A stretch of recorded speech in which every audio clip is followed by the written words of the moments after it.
Welcome to Grappling with the Gray, forum for promoting an ethical mindset and ethical decision-making to help us more clearly see both sides of complex issues and better navigate the moral challenges of everyday life.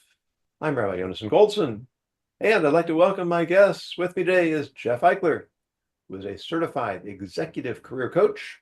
He is director of Quetico Executive Career and Personal Leadership Coaching and co-host of the podcast Getting Unstuck, Educators Leading Change. Scott Mason, also known as the Myth Slayer, is a speaker, podcast host, and coach working with executives and entrepreneurs to magnetize and monetize professional freedom by dislodging toxic myths to ignite the charisma within. And welcome for the first time to Sue Tinnish, who is an executive coach employing a unique blend of soft skills and technical knowledge, as well as a peer leaders group chair with Vistage Worldwide Incorporated. Thank you all for being with me today. And here is today's topic. It's been said that history is written by the winners. Today, however, history is more likely to be written by ideologues. On one extreme, self-styled patriots seek to whitewash the human elements of heroic figures by censoring faults and flaws. On the other extreme, historical revisionists cast heroes as villains and villains as heroes. Instructors also have to contend with the severely limited time they have to teach the highlights of history to students who struggle to appreciate its relevance to their lives. One popular biography of Ulysses S. Grant provides depth and texture to a little-studied president, but the work glosses over Grant's drinking problem and his culpability for the whiskey ring scandal rather than confronting these head-on. Then there's the 1619 Project, which makes the spurious claim that the United States was founded primarily to perpetuate the institution of slavery. Trumpeted by the New York Times, it was scorchingly repudiated by an expose in The Atlantic, which questioned whether the architects of the project were merely incompetent or willfully misrepresentative, and yet it is still taught in many schools. Granted that history is not fully knowable and subject to multifarious interpretations, what steps can and should we take to provide the most comprehensive and balanced accounts possible to preserve the integrity of our collective past? And how does our willingness to rewrite the past affect other aspects of our lives? The floor is open.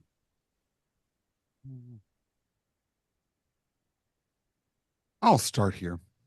I thought you might. Thank you. One area that, in my experience, is not taught as a foundational matter in our school systems is how to think, or different modalities about ways in which thinking can occur. Now, this may be something that needs to be progressively made more complex as a child advances through the educational system. But for instance, when I went to law school, before you took any class, there was a special class called the legal method, which taught you how a lawyer needs to think in order to effectively advocate or understand the system within which law operates. We don't have that. Perhaps the closest analog to that we had historically in this country were in institutions that were the vanguards of our moral and ethical development, like religious institutions. But there has been a massive amount of data around the decline of the influence of those institutions in the larger society.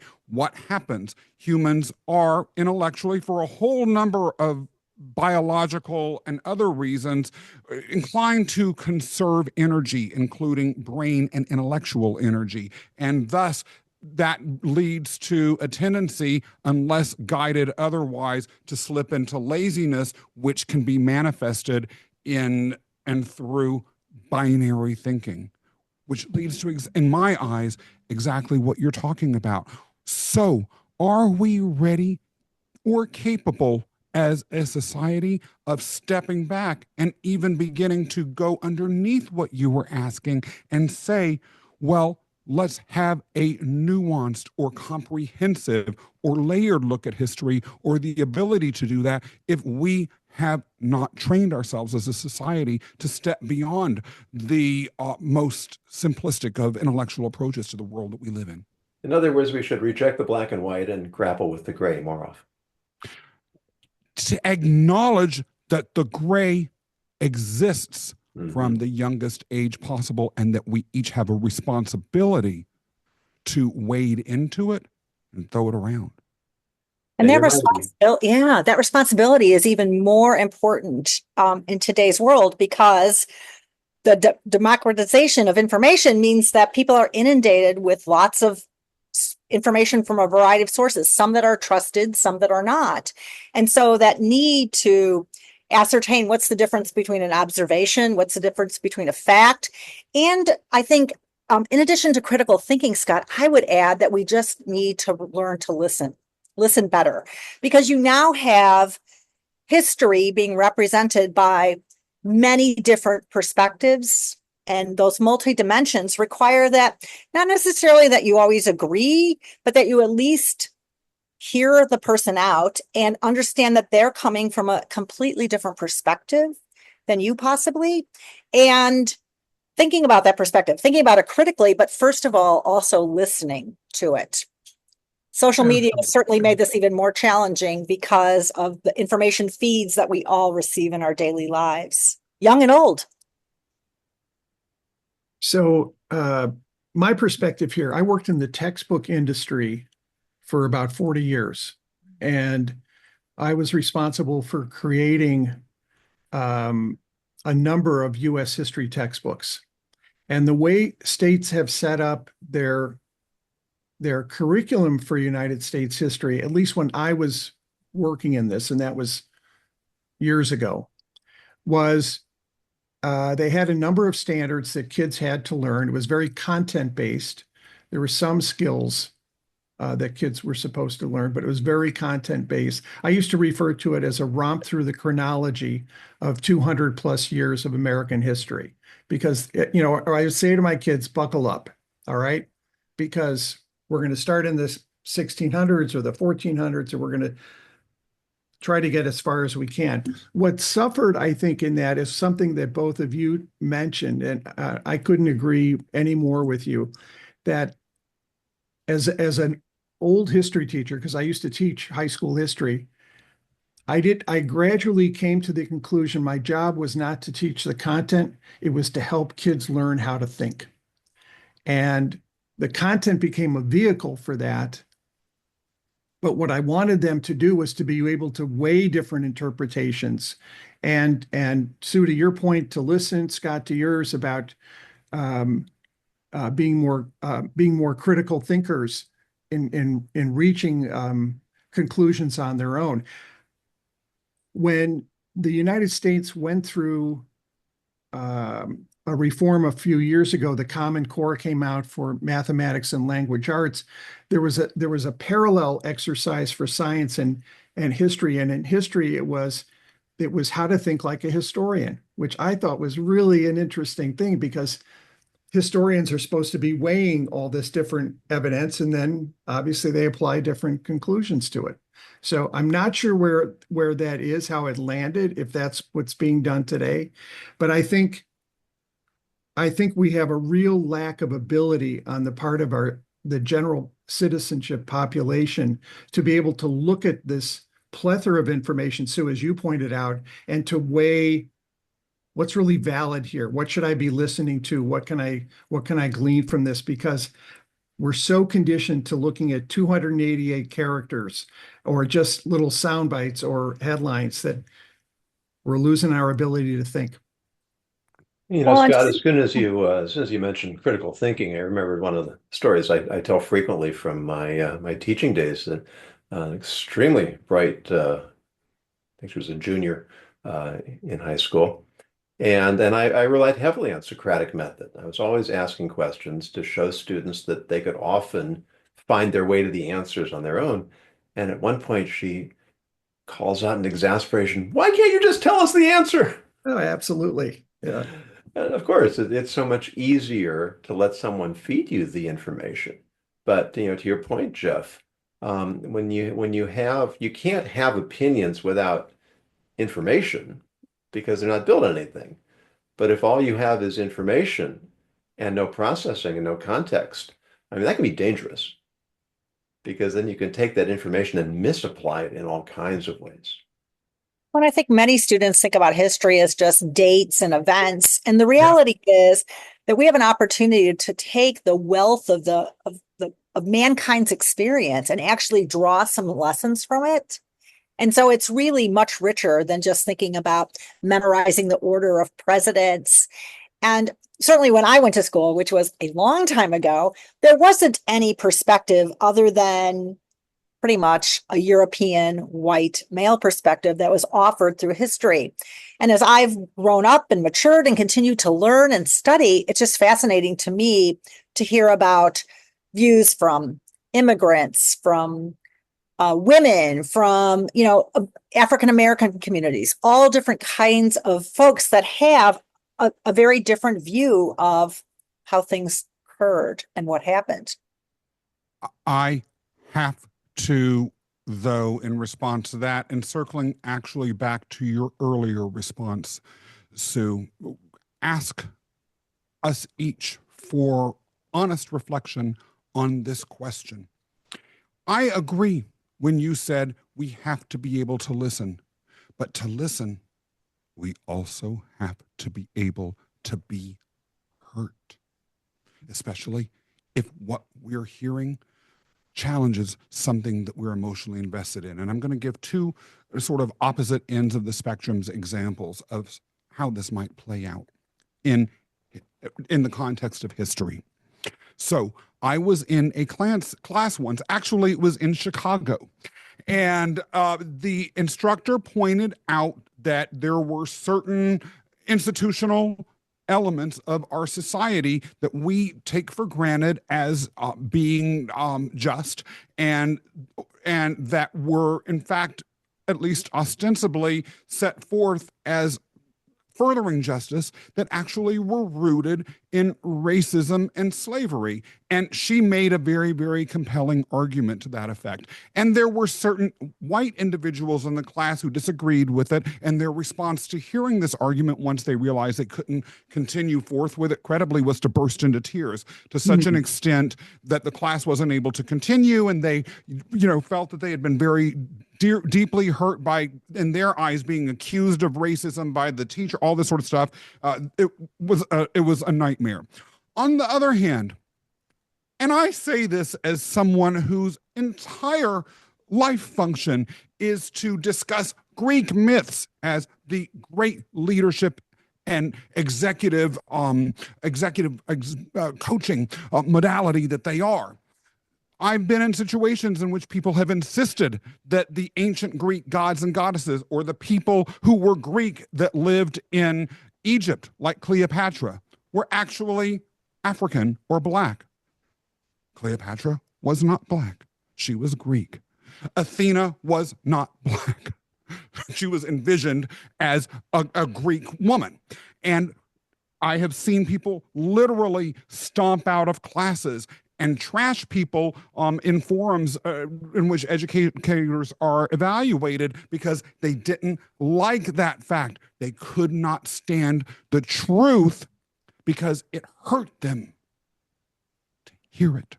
And is the ability to be hurt something that we can teach or have an ethical responsibility to teach people?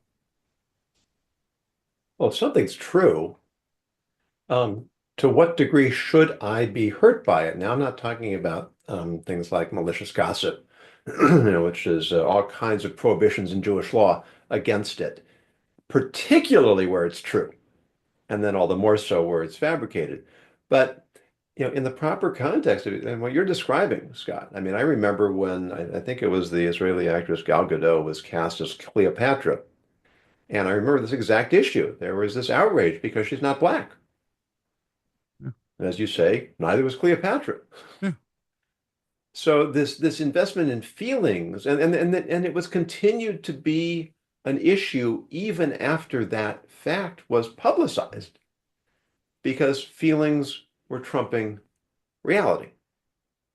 There's an association with Cleopatra as an Egyptian and therefore as someone of color, and that should be respected. It's hard to see how you make forward progress against a mindset like that. It's such a paradox of learning. And sometimes I teach still on the university level, and even within the work I do in Vistage, this paradox is really that people learn best when they're comfortable. And so creating an environment where people feel safe, that they're going to be heard, listened to is important. But at the same time, the other side of learning is we have to be uncomfortable. Learning represents growth and change. And so it's filling that gap, moving from point A to point B. And so while we want people to be comfortable, at the same time, we have to realize that people are going to be uncomfortable and put in uncomfortable positions when they're asked to learn. And so acknowledging that, I think, begins, at least for more mature learners, begins to help people understand and grapple with the fact that there's going to be parts where maybe this doesn't feel as good as other parts. Yeah, this discomfort, Sue, as you put it, and Scott, you hinted on this also, was the major reason, or allegedly the major reason, there was a backlash against what at the time was a little known theory in higher education called critical race theory, CRT. And the gentleman, I'll be kind here, the gentleman who brought this to light, his name is Christopher Rufo. He's a far right-wing activist. He basically has admitted, and I have a couple of quotes here that I could read, that CRT became a way to get people to think negatively about a whole host of issues. CRT was never taught in high schools, and it may have been taught in higher education, but it was a theory, and a theory deserves dialogue, expression, and discussion. But basically, this came out as something that was going to, critical race theory was going to make a lot of white kids feel guilty about their past. So we don't want to teach it. We don't want to teach that. The downside here, besides that's a fabricated argument, the downside is that it diminishes any discussion about racism and any discussion of what I called in my teaching days the underside of American history, of which there's plenty. And I taught classrooms that were 90% kids of color. I would have been doing a disjustice to my kids if I were not honest with them about our past. They lived in racist neighborhoods. I had to be able to talk about it. So they would have been discomforted if I hadn't. And I just think we do a disservice when we say we're not going to talk about things because it's going to make people feel uncomfortable, because gradually, as we have seen in other societies, history gets rewritten. And pretty soon those things are gone. So much of history and our leaders, I mean, the point you bring up about Ulysses Grant, whether it's Martin Luther King, George Washington, Ida B. Wells, these are humans that are flawed people, that to just cast them as only heroes and only focus on the good that they did really doesn't, to my way of thinking, serve to teach people that we have failures in our life, we make mistakes, and it just it reduces. It's a reductionistic view that doesn't allow us to learn and grow and see the real lessons from history. Well, doesn't that make heroes accessible, knowing that they were flawed, knowing that they overcame difficulties? I just published an article on this a couple of weeks ago, and I talked about Churchill, who is one of my great heroes. And yet he was a complicated person. He definitely had his less attractive side.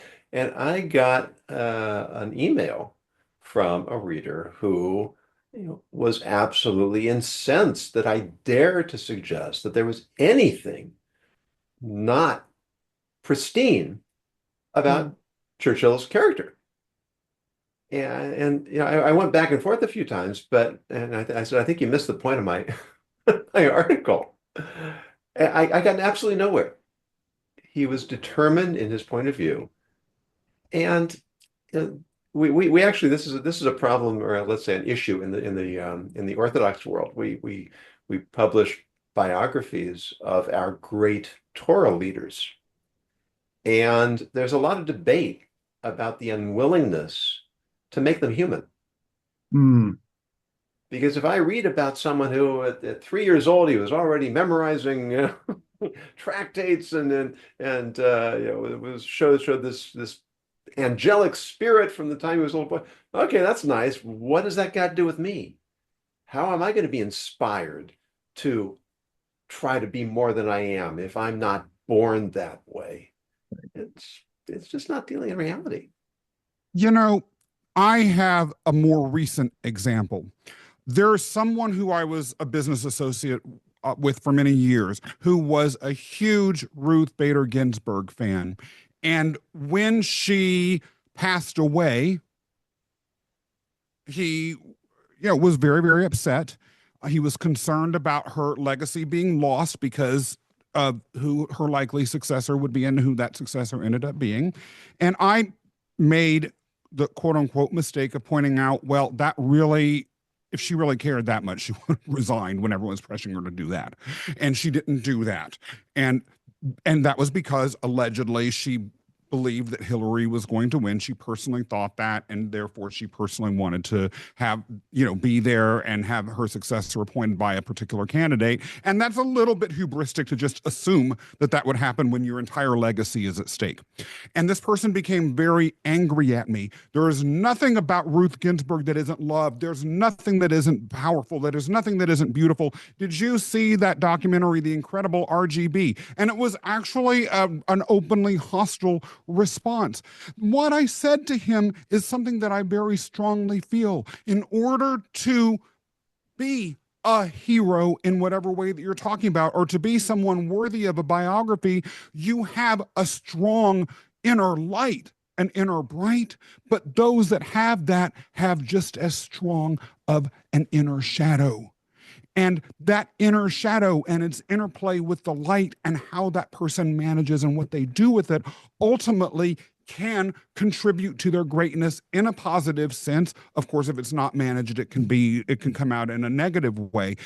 Now, taking that out from the personal into us as a country and going back to what you just said, Jeff, oftentimes we don't want to have these ideas or these discussions or these sides of our country's character explored because it can seem unpatriotic or make people have negative, discomfortable or uncomfortable feelings about their role or about the society itself, or seem unpatriotic or something like that. But if we're not able or willing to see the dark side of our country, we're not able to grapple with it, then we are misunderstanding a large part of what's made us great.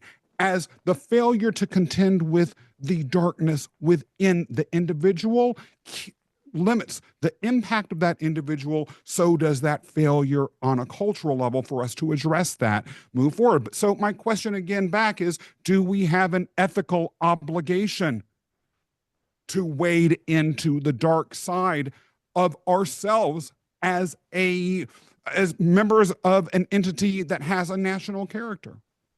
Are we failing in not doing so?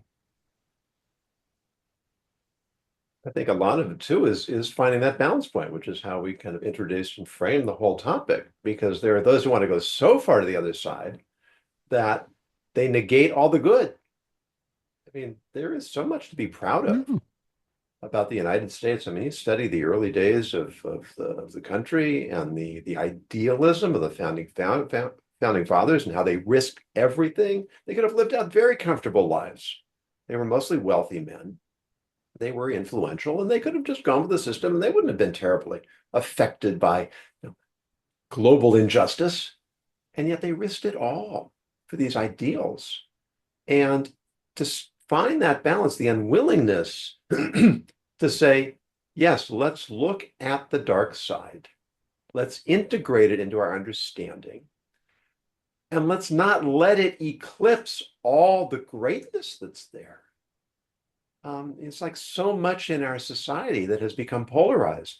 There's just an unwillingness or an incapacity to grapple with those paradoxes and those contradictions. Well, I'll just put this out as just sort of a test balloon because I don't really know. But as transparency has become a larger value that's discussed, whether in leadership circles or in history, and we talked earlier about binary thinking. I feel like some of the younger generations are going to be more accepting of this multidimensional perspective that appreciates some identity that people have, but doesn't necessarily only put them in one box in terms of their identity, or that just holds it up only in hero worship. What do you think about that? I don't have any evidence. It's just my kind of observation or thought. So let's talk about that. So that's you're hopeful, Sue. That I am. Yeah. I mean, I appreciate your point, and I have my children are just slightly older than Gen Z. Uh, but one of the things that I've found and that I've heard is it's almost like an abdication of responsibility to make judgments. That, well, we all have our flaws, and you can't judge people. That's a whole other program we could have about the difference between judging and judgmentalism. Two terms I think are grossly conflated. We have to make judgments. And I mean, to the point where you hear stories of students in high school and college refusing to take a stand on whether you can condemn the Nazis. Well, if we were there, who knows? I mean, how can we say we don't have that experience? So, I'm glad you raised the question, Sue, because it brings up a third challenge that we have, is that once we're willing to look at both sides, then we actually have to engage in the process of going back to your critical thinking, Scott. How do we balance the good against the bad?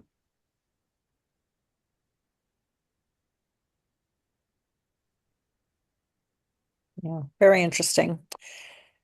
And to a large extent, I think that when you start to think about critical thinking, you can think about frameworks, lenses that you use to invoke those skills, and also just examine whether any of those frameworks in themselves have any bias, assumptions, really in a course of trying to achieve something that is a little more, I guess, based on fact and a little closer to the truth. But honestly, we humans, we all define our own sense of reality, and so there will always be a variety of interpretations about what happened. But I do agree with you that the worst thing we can do is come to a point where we can't make any decisions about where there is value or who should be extolled as having an impact on our history, on our nation, what have you.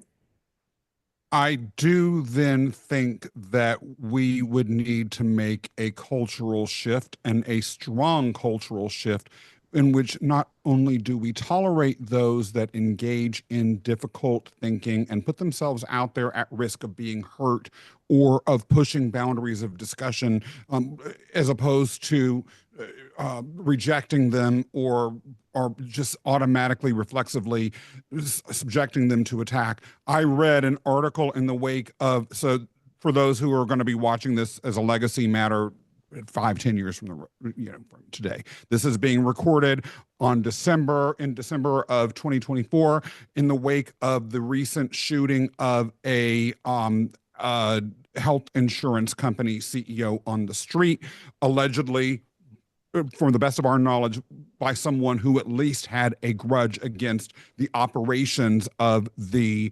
healthcare insurance company. And the discussion, one of the discussions that I recently read in the wake of this was that a lot of people, some of the best people, are refusing to step into CEO positions or even C-suite positions. Why? Because they know they're going to have to be out there making these decisions and saying things and taking stands and putting themselves at risk, and they're afraid of it. Now, obviously, shooting people is not, you're right. I can understand why people might not want to die. So they have to, so they can avoid making a stand about a healthcare policy, some of which are pretty appalling. But that being said, right, if we live in a society where across the board, people are afraid to become CEOs, we have a talent drain. Talk about the dark side of our country subsuming everything else. That's scary. And how do we stop that? How do we shift our culture so that people can feel that sense of safety or can feel that I'll be rewarded and I won't be wiped away? Well, think about how that applies to politics, Scott. I mean, who are the people who go into politics? Who are the people who would like to go into politics, and why aren't they going in? Because they feel it's a lost cause, or they feel that why should I work for pennies when I can make a fortune in the private sector? Or how can I avoid becoming corrupted by a system that seems to chew up and spit out everything that goes into it? Well, and there are no secrets today. Right. Who among us doesn't have something that we participated in the past? And if you're running for office, all of that comes out and it becomes magnified. So, that when you look at the hearings that the Senate is going to be examining, all these people are going to be put under the microscope. Who amongst us wants? But to get back, Giannis, Well, let's start with the four of us. I mean, we all have pristine backgrounds, right? Absolutely. Now, to go to your point, this isn't so much a perspective, it's a concern that when we talk about the divisiveness in the country, and I'm skeptical that the divisiveness at very, very high levels can be bridged because of the motivation behind the participants. When I look at certain organizations operating in the United States and what they're trying to do politically, economically, I don't see conversation bridging those because they have a completely different mindset. They want something very different for the United States than everybody getting along and sure arguing, but arguing purposefully. I'm very suspect that we are headed in a not so good direction.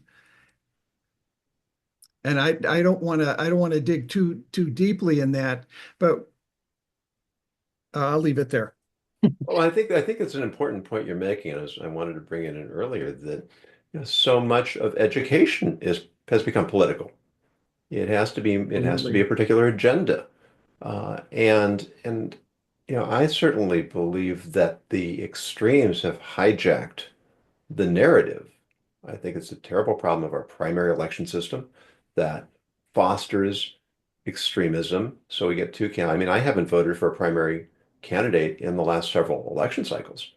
Um, I feel like I'm just, forced to choose between two candidates, like neither of whom I can support. And people say, well, you're wasting your vote. I said, well, I'd be doing that anyway.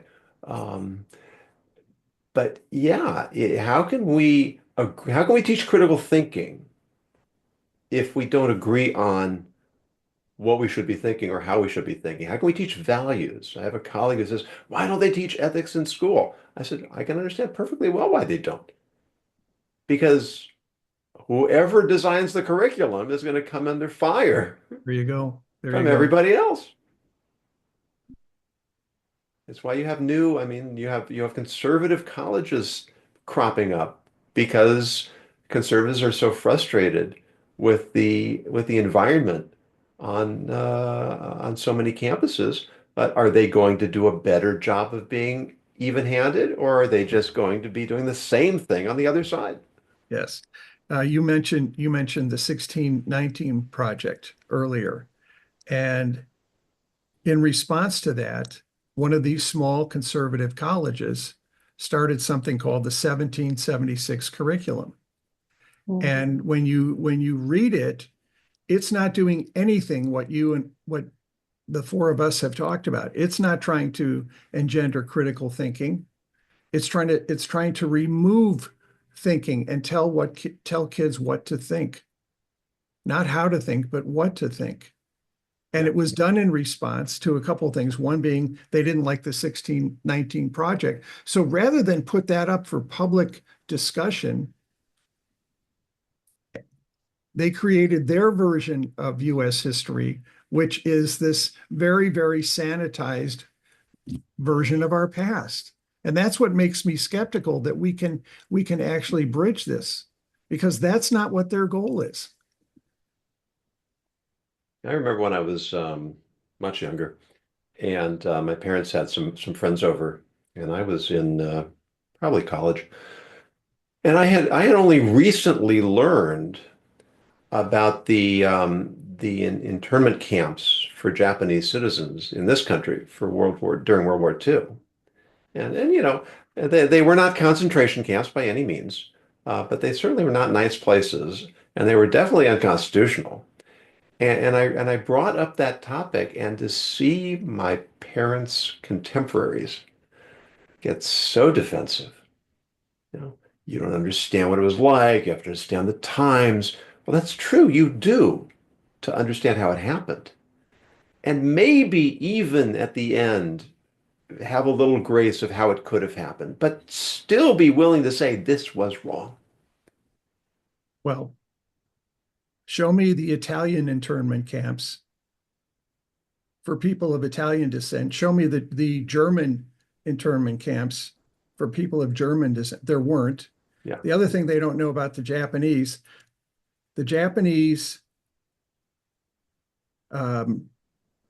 Nisei, the second generation Nisei, became the most decorated Army unit during World War II. The 442nd was the most decorated unit. So here's a group of people that have been in internment camps because their faces were those of the enemy, but they loved their country enough to go to war in segregated units, and they became the most decorated unit in the war on the American side. Yeah, let's We don't teach that. we don't teach that. I did, Sure. but it's not universally taught. Yeah. You know, I taught Jewish history in high school for many years to the point where I ended up writing a textbook on it. And it's divided up into short sections, and every section begins with a question. And at least 90% of the questions begin with the word why. Hmm. Because, like you said, Jeff, I haven't memorized all the dates. Why would I ask my students to? Right, right. And what would I be accomplishing if I did? Rather, and you know, and this is religious philosophy. There's not nearly as much room for debate and counterpoint as there is in secular history. But I want my students to understand what is the basis for this? Why do we understand and interpret in this way? I don't want them to learn dogma, because what's it going to do for them? Let them learn how a culture can be rich and full and relevant and rational. And that will change the quality of their lives and the quality of society. There is a contrary argument. And to be clear, because I don't want to be canceled over this, and this ain't a hill I'm dying on, but I will make the argument. There is a school of thinking that sort of approach that we're suggesting is simply too much to ask of our culture, or really of any culture, that there are that most people, and this, hey, you see the classic examples of this in Roman history, for instance, bread and circuses. Give them that.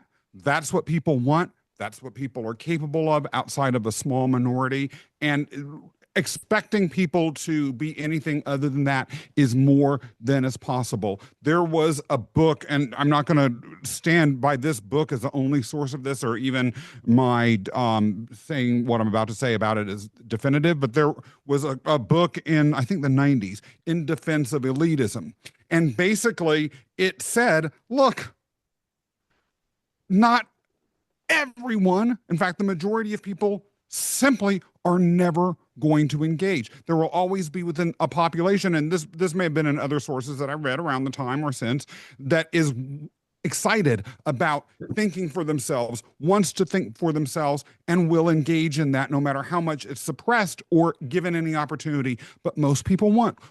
When I've had discussions about this, sort of arguments, dorm room conversations with friends of mine, an example that comes up is, what choices have we as a culture, the people in our culture, made about how we get information? For instance, millions upon millions of people in the United States could be watching PBS NewsHour. That has actually, if you are willing to set aside partisan bias, a pretty balanced, neutral, sane tone to how it deals with the news. Now, you hear a lot of, but that's boring. Or, well, that's not Al Sharpton or Sean Hannity or whoever isn't going to be on that. We are making choices. People are making choices. And those that would make this sort of argument that, Jeff, what you're talking about is inherently going to be part of our society, and perhaps it's a good thing because without people telling them what to think, most people can't think about it. A society couldn't function, or would be so chaotic we wouldn't know what to do. So even this discussion, we're having some underlying, a seeming agreement about what obligations people might have within particularly a democratic society around the intellectual and moral development. But maybe that's all itself a framework that is not justified by history or by the reality of the human condition.